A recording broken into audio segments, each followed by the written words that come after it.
All right, guys. I'm going to be on a lot of channels. I got Yugioh memes, Bam. Slim, Bam. Asian Persuasion, Bam. and Wild Card Cyclone. Yes. Yeah. And you guys already know I'm Zach Stone. Yes, sir. The one. Zach Stone. He's Zach Stone. I decided to play a fusion deck with purple cards, and I stumbled upon top 32 of the 250th YCS in Los Angeles. Nice. I'm from here, so it feels really good to top in my hometown. I wanted to go further. I was knocked out by Kashtira. Unfortunate loss, but I'm ready to share the deck now. All right, let's see it. To start off the monsters, it's just 3 Aluber, 2 Tragedy, and 1 Adlib. You really don't need any more, and there are times where I'm citing out the second Tragedy. But the main bread and butter of the deck, because this card's able to tutor any spell and trap. This card's amazing. Adlib is just a very insane card. Being able to just, it's very flexible. Like, this deck has a lot of lines of play and a lot of plays that people aren't familiar with. Adlib can open up. You'll see more in the deck, but this card actually, I fused away turn 1 to summon back a Luber that I banish away. And Double Tragedy is really good too, just so you have more reoccursion. And it's still one of the best sends off Branded Fusion. That's it for like the Despia cards. The Albaz cards, it's 3 Fallen, 2 Mercurier, and I don't believe you should be playing any less than 2 Bird. You need the second one. It comes up too many times because one's almost always used in the combo, and the second one you need to search. You can always shuffle back one with Dubellion, and that's also a really good utility. Just being able to put back cards and having more plays to extend your game further. And 3 Albaz is really important just because it's actually a good board breaker. A lot of times when you're really grinding, the third one will come up. And even if you draw multiples, it's fine. You can still play through it. Also really important was 2 Cartesia. You need to, just because Kashtira banishing cards face down, if they banish the only one, it really stops a lot of the plays since I play Fusion deployment. But on top of that, it's just very good. It always keeps coming back. It's a free plus. And it's literally what lets you play through Ash Blossom on the Asher Branded Fusion. Without this card, this deck wouldn't be in the position it's in the format. And then the last Albaz cards are Shrouded Dragon, which is a staple, and I did decide to play the Spriggan's Kit. In the extra deck, I do have Sprind, but as well as being able to loop other branded cards that are banished in your graveyard. It's actually a beast, and my thoughts were that under Rivalry, if this is on the field, I can fuse this away into Guardian Chimera, that's also a beast. Insane. So that was something that I felt could come up in this large event. To round out the bit of the monsters, it's Dubellion, Sarnier, and Dark Magician. And guys, there's no Ash Blossoms or Nibiru's in my deck. Wow. Call me crazy. But it's the idea that this is a deck that has to play the most amount of engine cards, meaning that your non-engine needs to be very impactful. Nibiru is an impactful card, but I felt that people were playing around Nibiru this format, and I chose a different card. But Ash Blossom, as good as a card as it is, especially against the mirror match, it's just too low impact when you need to consolidate your non-engine to a few cards. So I chose to just play more of an engine, and it did me pretty well. You don't need to play any more Abystials. Dubellion, you side out against Cash going second. It's just a dead card. And that's it for the monsters. I think it's 20 or 18. Onto the spells. So I chose Book of Eclipse. Book of Eclipse is essentially the most versatile card for the format. I felt that it had applications against everything. Obviously against Kashtira. It being a card that's also defensive came up for me, being able to set it. And a card that can dodge effect negation, impermanent skill drain, I felt was a good choice for the meta. And I think it was a good overall choice. A lot of times too, it forced out Ash Blossom, which why play Crossout and other cards that are dead in your deck when this is a Crossout basically. Yeah. So onto that 3 Allure. It's literally what lets you play through Ash Blossom on Branded Fusion. Just seeing more cards to have more follow-up is kind of what you're doing at the end of the day. And this deck can play through a lot, and I mean a lot. So, put some respect on this deck's name after you Ash Blossom or Branded Fusion. You might still lose. 3 fusion deployment. This card is a good starter and a good board breaker. It can summon Albaz, which is really good. Summoning Cartasia is broken, and just in case, you can summon Dark Magician in weird scenarios. And then Foolish and Gold Sark, because they are basically extra copies of whatever you're missing out of your hand. Foolish is only good for Tragedy. There are some situations where you can send like Albaz in the graveyard, for example, to make Cartasia alive in your hand. But you can side it out along with that second Tragedy as an easy follow-up. But a Gold Sark is very, very, very strong, just to banish the Mercurier. Mercurier, again, is one of the best cards. You always use one for like a combo and or an extender, and then the other one's basically your only hand trap.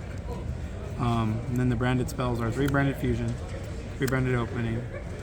So I was told to swap out my branded in red, and I borrowed one, and then I put back the other one I owned, and so this is branded in red. Branded lost, and then a lot of people weren't playing branded in white, but I thought this card was really good. You have to use a dragon in order to basically resolve this card, but if you use Albaz, you can basically treat it as Miracle Fusion and banish cards from your graveyard.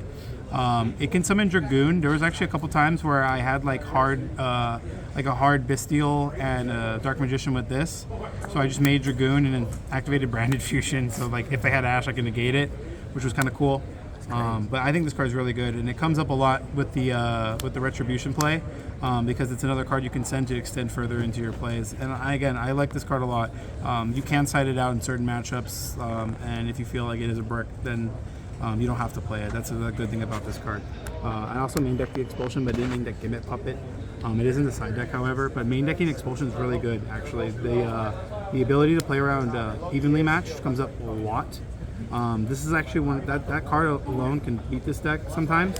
But if you have Expulsion, you're pretty much safe, because you can just summon back like a Mercurier or a Tragedy, and if they have no way of extending, you can Mirror Jade it away and get more follow-up that way. Cool thing against Kashtira is normally your line of play is like Mirror Jade, and I have this set.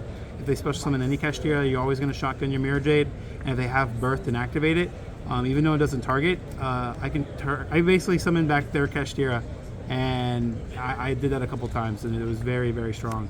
So overall, this card is very good. Again, it can dodge effect negation too. So in some situations, it can help some effects resolve.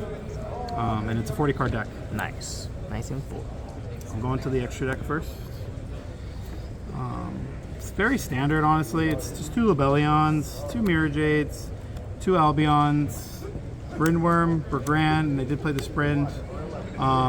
I wasn't afraid of Contact C. That really wasn't the reason I played it. It was because most of my lines of play were the Expulsion before I'd set Branded in red.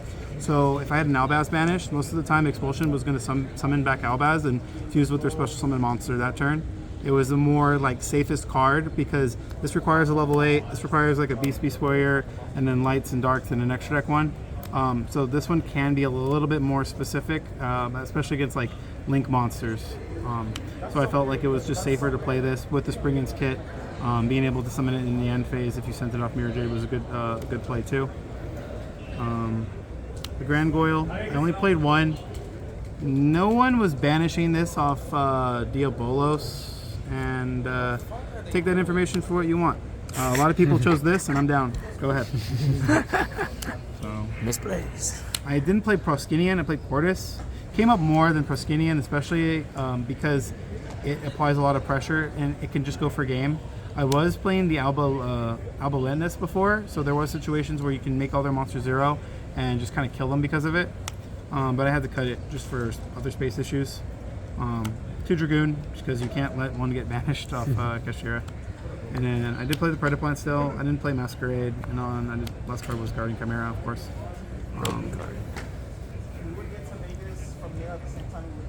And then side deck, triple Kaijus. Dark for Allure. Realistically, that was the only justification why I chose this one over any other one. And I just felt like it was safe to just combat with like triple Dark Ruler no more. Just a lot of situations where like going second, they just the Kashtira deck just ends on a bunch of monsters, and the Kaiju can't like beat it alone. So Dark Ruler is really good, but also like against decks like Sprite and There's another deck that I like this for. I can't remember off the top of my head. Nat Runic.